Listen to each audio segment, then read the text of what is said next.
Alright, I want to open more Sorcery. So, that's what I'm going to do. I haven't opened Sorcery since, I don't know, it's been a month or two. I got alpha and beta box opening. There's a video on the channel, so if you're interested in... It's a longish video because it's my first opening of both, and I kind of not compare them side by side, but you know, one after the other. So if you're interested in that kind of thing, let me know. I might, well, I don't know. I don't have that much alpha left, so I don't think I may not open any more alpha. But you know, I might do another beta box opening when King Arthur comes out and compare the two. And who knows? Maybe I will feel frisky and get some alpha going on in there too, but I don't know. Alright, I'm glad that they included these little guys. I think I've mentioned it in other videos. But yeah, the misunderstanding between the Kickstarter backers and Eric's Curioso when they posted these in an update as they were doing, you know, they're getting sample printings from the company that they were using.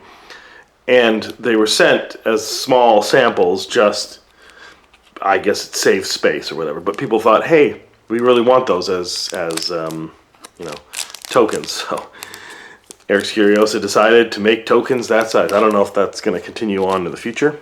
I mean, I don't think so. So no.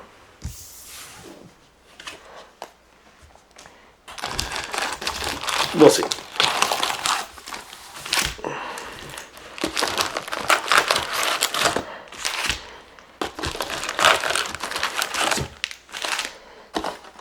Alright, so obviously, you know, you're looking for the Alchemy 9, the Philosopher's Stone, the cores, the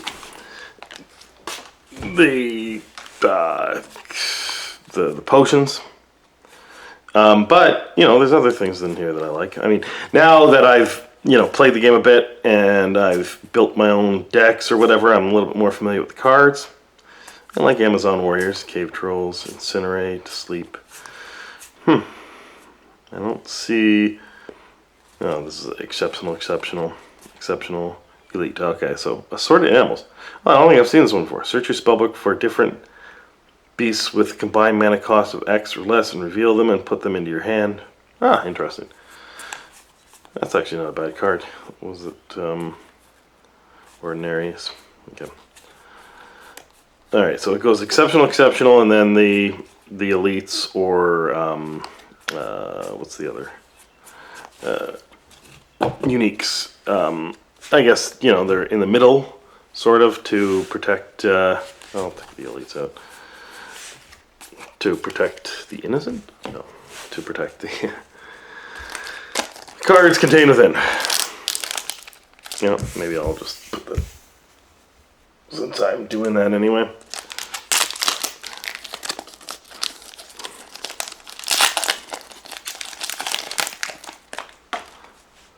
Alright. Seeing Pixies. Fireball. Fireball is always useful. Exceptional Lucky Charm. Ashkelon Phoenix. Elite.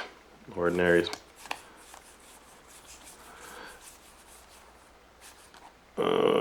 An Avatar Spark Mage. So, I guess we'll take out the Elite again. I'm not sure if I've opened an Ashkelon. No, I don't think I have opened an Ashkelon Phoenix yet. So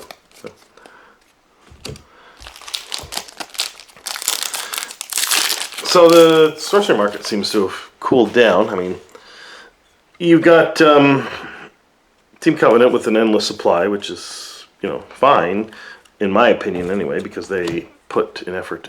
Wicked Witch, Spellcasters. That's neat.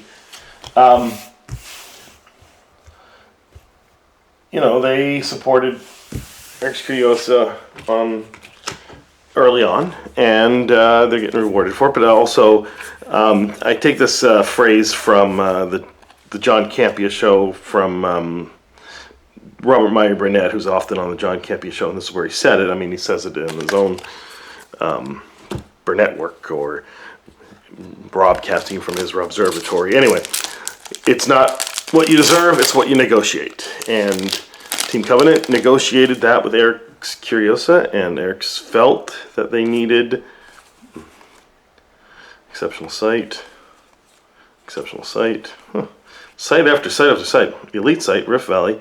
Oh, I like this one. The one you may pull apart a roller column to make a void in which to play this. So, in case you didn't know, Sorcery, when you're putting down sites, they're actual physical locations that your minions move across, and they go on a grid. So you're basically putting them in between two sites when that's normally not possible, which is, I kind of like that.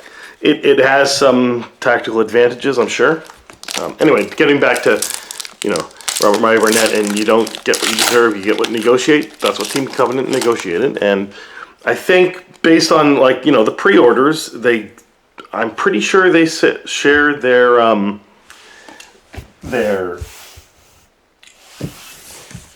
sales data and continue to do so with Eric Curioso, so Curioso can understand what they need to print, and so they don't overprint or underprint, and it seems to have worked.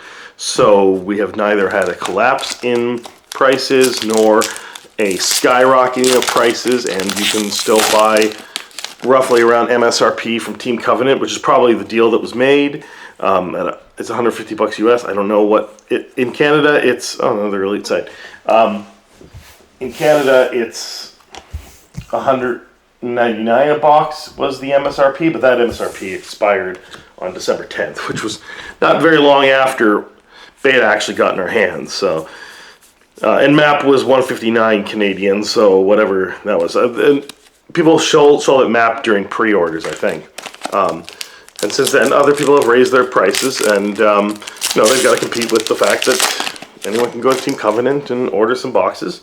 So you got to have your boxes priced at roughly around what it would cost to ship from Team Covenant, and that's what I've done. And I mean, most people seem to have, or at least most game stores. Oh, this one's really nice. An elite site must always be adjacent to the void. What happens when it's not? I guess it gets removed, or you can't. I don't know. Can't block it off from the void. I don't know. Someone explain that to me. So, most people, most stores ordered a bunch and then pretty much sold out and didn't have any left over for in-store events. Although, I mean, you could have just held on to some, which is what I did. And then when I got a little bit of a re-up from my distributor, I put the stuff that I had held on to online, and I still got some. So, I mean, I'm a tiny store, and there's not many Sorcery players around yet. So, it's not. I guess it's easier for me to hold on to my boxes, but that's only because I ordered a heck of a lot because I really believed in it. And I'm not saying none of these other people did, but they believed in a little too much to sell it so quickly, I think. Anyway, so Team Covenant seems to have whatever amount of boxes they got, and I'm imagining they basically ordered as much as was pre-ordered, because they themselves saw, it sells pretty well, so we could probably move these. Change of Prometheus. Haven't seen that one. Whenever a player draws a card, that player taps their strongest untapped minion. Strange. Yeah, so I think that they probably doubled what they have pre-ordered. So whatever was pre-ordered from Team Covenant, they probably had that as an order slowly come in. Maybe not all in one big order, but in enough orders to fulfill that. Eventually, Team Covenant will, start having less boxes, and then either they'll raise the price or they'll probably just limit. It's now 24 boxes per customer, so in a 30-day period, that's still quite high, so that means they've got quite a bit, I think. And also, I have noticed, and I'm pretty sure, correct me if I'm wrong, but the Sorcery market for sealed product has slowed way down, which is apparently usual, 30, 60, 90 days post-release because people go on to new hottest thing, and there is no new hottest thing in Sorcery until the end of the year. Yeah, I guess the end of the year, maybe summer. I don't think it's summer for King Arthur. But the point is that I think sales have slowed down quite a bit. And given that, when I look at Team Covenant, and they still have 24 boxes available for, per customer, I'm guessing that's not because they have an endless supply. I'm guessing that's because there have been less and less orders over time, and it's moved to a trickle. And again, prices have not collapsed, and neither have they skyrocketed, and it's been on an even keel. And this one box or one set a year thing so far isn't a failure. It's just that there are people that want more than one set. But there's a lot of people I've noticed. I didn't think there was going to be that many, but there's way more people than you'd think that are actually excited and are adamant that they only want one set a year. So I wouldn't be surprised if that does not change. Oh, here comes the foil. First foil of the box. I can't remember how often you got foil. Oh, the sandworm. I watched Dune 2 2 weeks ago. I watched it twice on the weekend. It's an ordinary beast, so ordinary foil. So it's not, super cool. So far, nothing huge as far as I can tell. You can tell me whether you thought something was huge, but by this point, I'm familiar enough with at least what I think is really great in the set. So I'm not as noobish to the box opening experience as I once was. Elite Mortals, Sisters of Silence. Remember? Yeah, I think I included that. At least when I was building a deck, and then they got discarded because there was better stuff to put in. So, we'll put the foils over here. Old Salt Anchorman. Yeah, so as far as I can tell, the market has slowed, but not collapsed, and probably isn't going to collapse. It's not as easy to sell boxes as it was at release, which is, from what I understand, Magellan Globe, I've used that. I quite like it. What Louis from Kitchen Table TCG talks about trying to do 4-player Sorcery in Magellan Globe. Yeah, I can see why that would really mess with the game. And maybe make it super fun, whatever. No, exceptional Magic Savage Saltation. What? Leap Attack. I haven't seen this one. That's strange, because I only opened one box of beta, one box of alpha. I guess it's possible to not get an exceptional. Or maybe it's different art, because I think I do actually remember getting a leap attack. Go back, watch my video, tell me if I got a leap attack. Can't do it myself. But anyway, it's just, it could be the time of the year too. That it's been January, February on Elite Sightness. What is it? Crossroads. Look at your next 4 sites. Put 3 at the, okay, interesting. A little bit of a scry for your sites. Yeah. So I would say that it could just be the time of the year. We went through January, February, and here's another foil. Exceptional Magic Call to War. Yeah, I remember that one.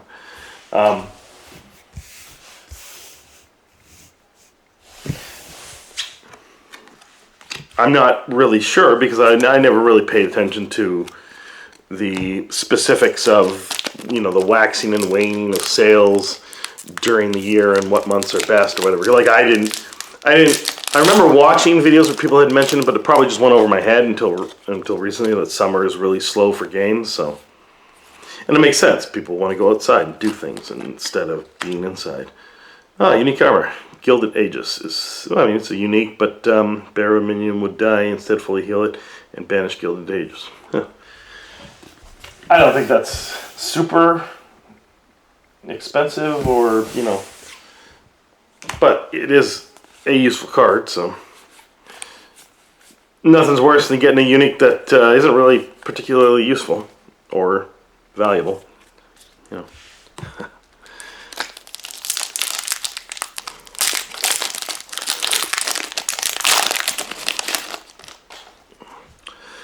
Exceptional Sight, Undertow. Another sight. Exceptional Sight, what was it? Secret Tunnel. Poison Nova, exceptional. Gross Poltergeist, Elite Spirit. It's really cool art. I don't know. I mean, maybe it works with the ghost ship, or maybe there's some sort of build that it works into. I don't know. But I don't... I didn't find a use for it. But I mean, my deck wasn't based on that kind of stuff. My deck was based on brute force. Right? And a lot of time my decks are based on brute force. I just like brute force. It's effective. Buried Treasure, exceptional. Oh, what's this? Vesuvius, a unique site. Sacrifice Vesuvius. Each occupying nearby sites take 3 damage. Each unit occupying. Yeah. Nice.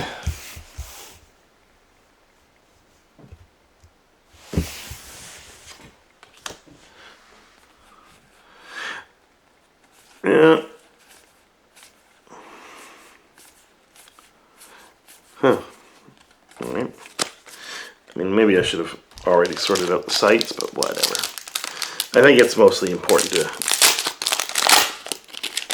to sort out the uniques and elites. Portal, Fireball, Summoning Sphere, Exceptional Aura, Hounds of Honduros, Elite Beasts. Yeah. I don't think I've seen these. Airborne, Burrowing, Submerge, Voidwalk, Nearby Enemies, Lose Stealth. Interesting.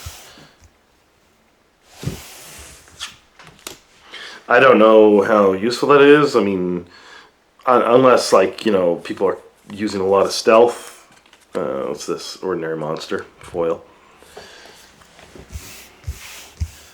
So that card only becomes useful if stealth is, you know, a viable option in top tier decks, right? Because you wouldn't build it into your deck if people aren't using lots of stealth, right?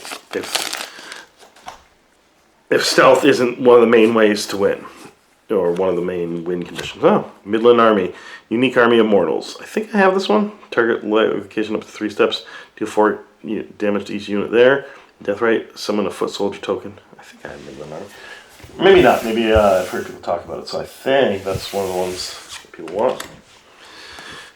And no cores, no Philosopher's Stone, nothing so far. There were people that were complaining about the swinginess of boxes, and they were all expecting that if I open a box, I should get a core, or hopefully a Philosopher's Stone, or something in the Alchemy 9.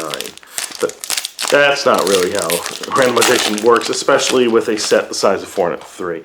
So it's not an issue of the collation or whatever. It's an issue of the size of the set. It's 403 cards in the set. Yeah, the same issues with Baldur's Gate for Magic the Gathering, right? Meteor Shower. Nice. So you end up with the difficulty in pulling the dragons or other really important cards because there's so many other cards competing for the same slots, right? So you're in a set that size, it's just more difficult to pull the good cards because it's more difficult to pull every card.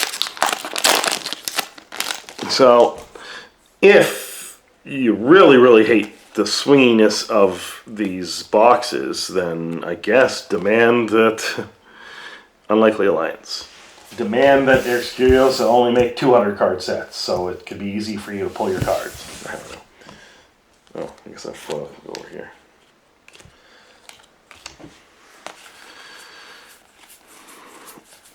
You know, we've kind of glossed over the art this time because, you know, I did talk quite a bit about the art and what I liked about the art and that kind of stuff in the previous video, but also everyone's talked about the art, and that's the thing that I think that's the number one thing with Sorcery. The number 2 might be the gameplay, and that it's brand new, that kind of stuff, right? Elite Spirit, Nimbus Din, That is important. I don't know if I pulled it yet.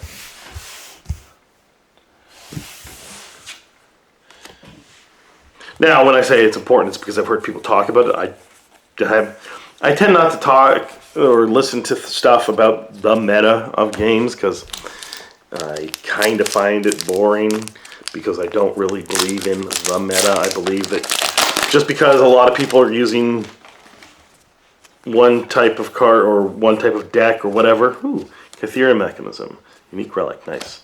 So this is not part of the Alchemy 9, but what if this is better than one of the cores? Bearer's controller determines all random outcomes. So probably not, but you never know. It just depends on how many random outcomes there are going to be in future sets.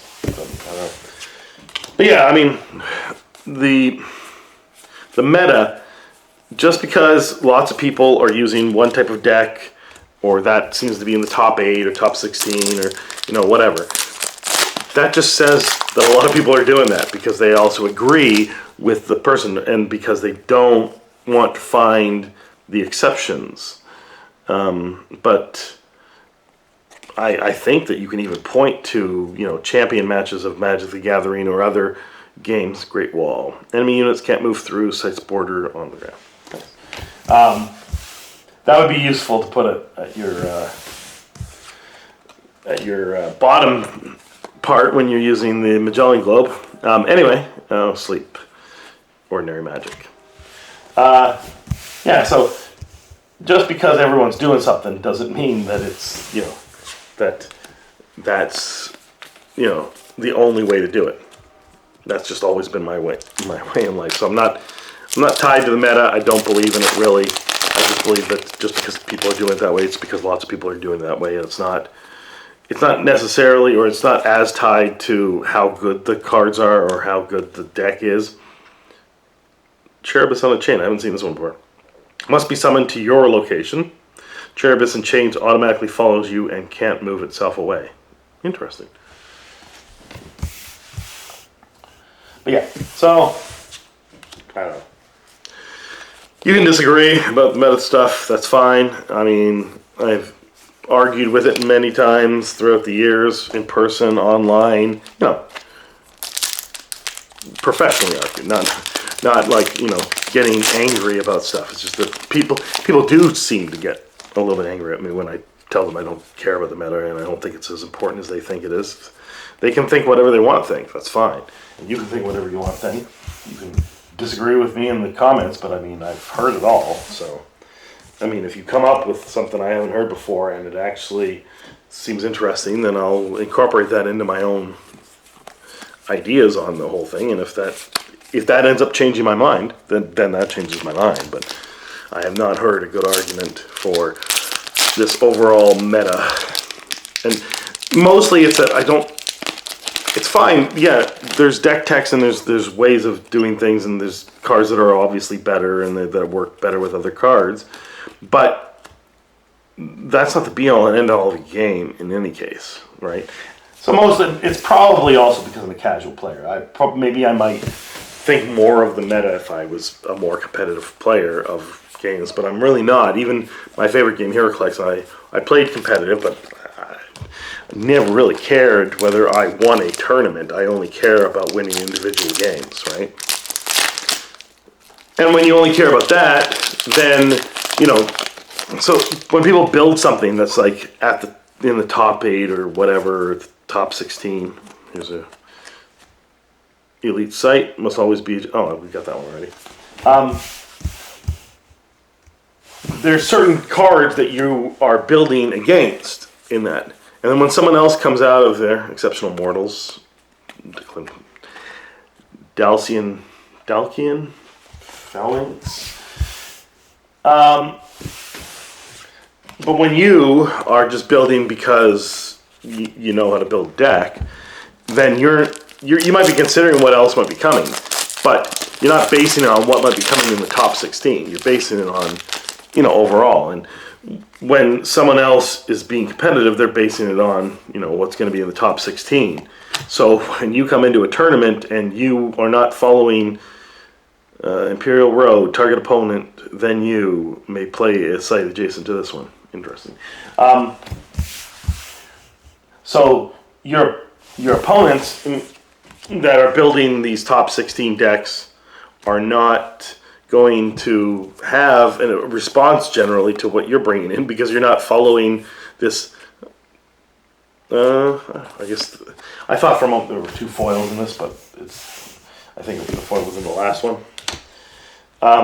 Yeah, so they're not necessarily going to have a response to what you bring because they're not expecting it. So it's a little bit.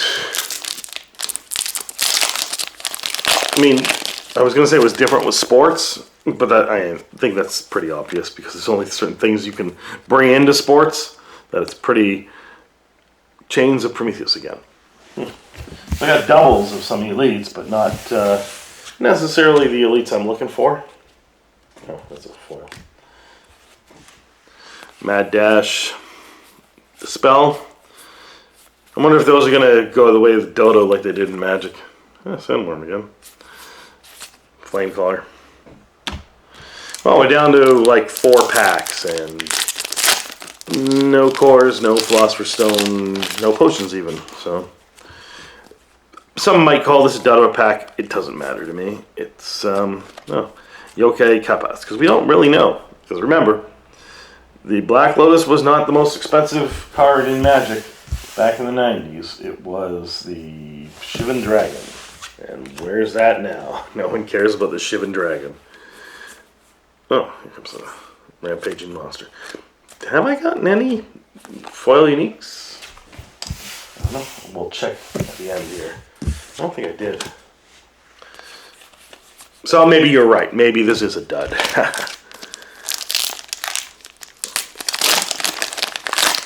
It's a lot of elites I've gotten. I haven't gotten too many uniques as far as I remember. Sights. Oh, exceptional sight. And Shawarma Hydra Elite Monster. Have I immune to non-lethal damage? I don't know if I've had this one before.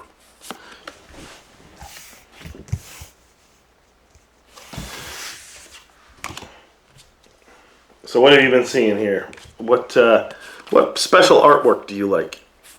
Like what is your favorite art on the cards? You know, break it down. What's your favorite art on a site and on a spell card?